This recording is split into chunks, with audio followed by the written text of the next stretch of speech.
Aquaman e o Reino Perdido, agora com spoilers depois da vinheta. Segura aí.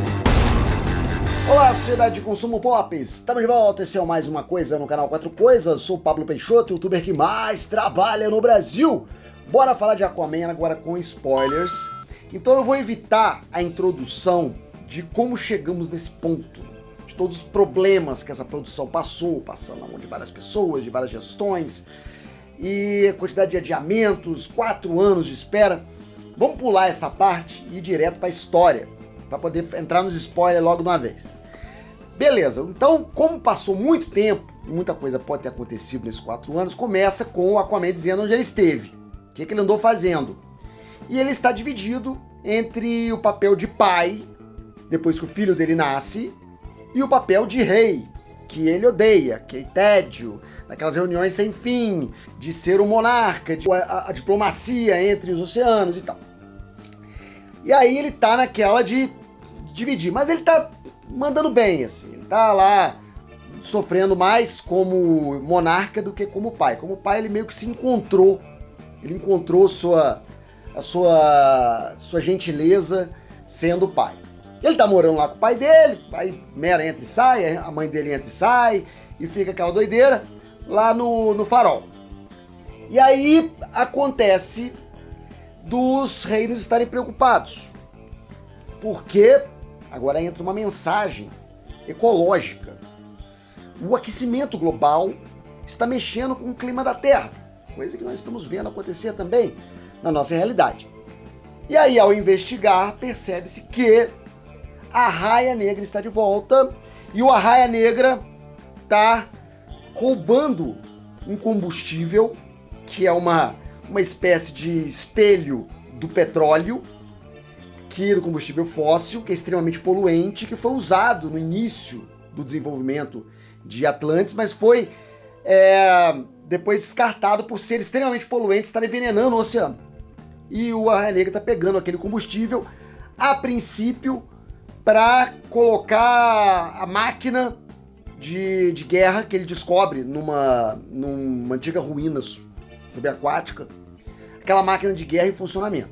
Mas na verdade não, porque todo aquele aquecimento global que esse combustível antigo estava provocando, na verdade tem outra função.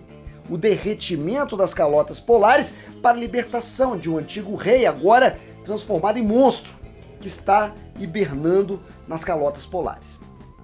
Por quê? Porque o Arraia Negra encontra um tridente antigo. E esse tridente antigo funciona mais ou menos como um anel do Senhor dos Anéis. Mais ou menos não, é exatamente uma coisa. É uma arma forjada com o poder de seduzir quem o possui, fazê-lo ter visões e entrar em contato com o antigo demônio que quer voltar e ainda não tem uma forma física.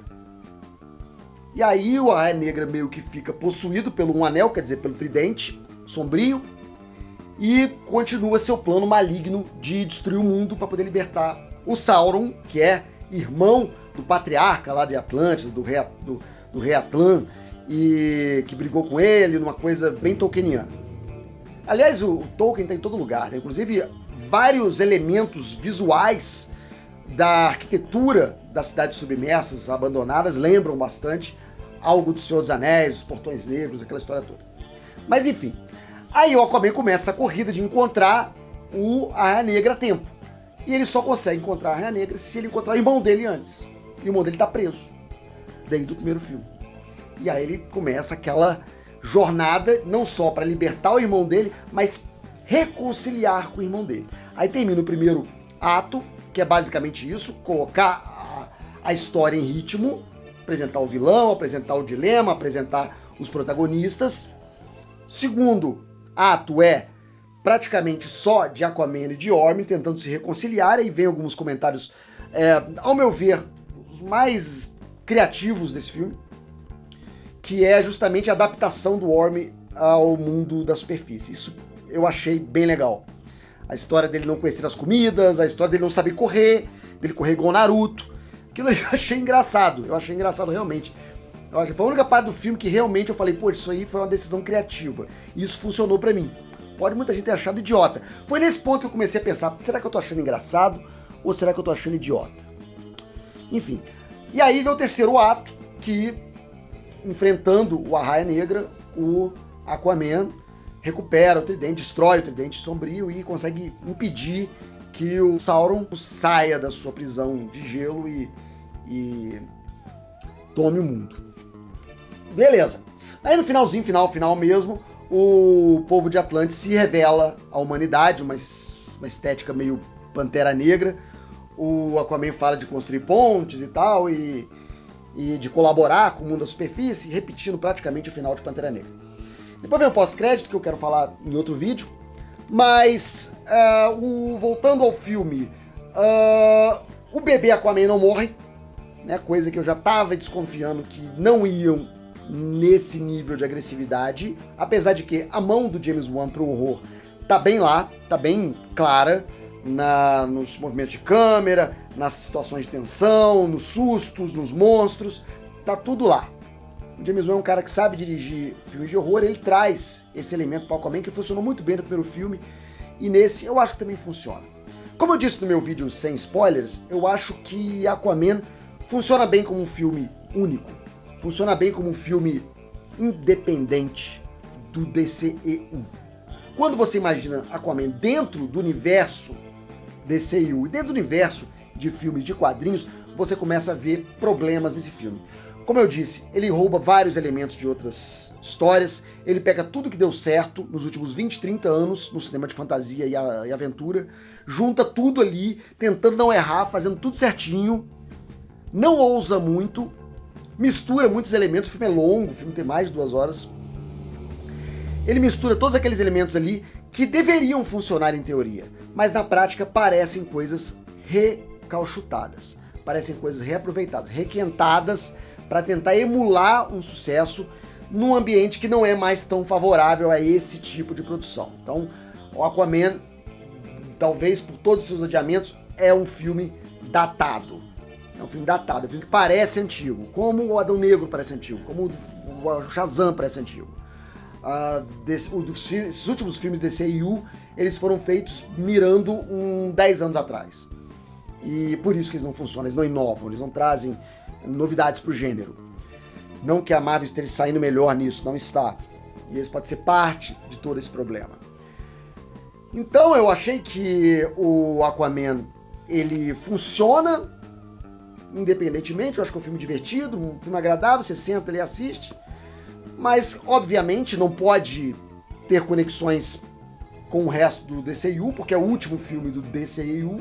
Inclusive ele foi reeditado e várias cenas que podem ter custado uma fortuna foram cortadas para justamente romper esses laços. Chama Ben Affleck para filmar, chama Michael Keaton para filmar, chama Ben Affleck de novo para filmar, aquela história toda. A Amber Heard, desistiram de cortar a Amber Heard, porque qual o ponto de contratar uma outra atriz e gastar mais dinheiro com esse filme? E é uma história de irmãos, que aí faz até uma referência a Thor Ragnarok. O Aquaman chama o Orm de Loki, então não poderia ser mais clara a referência.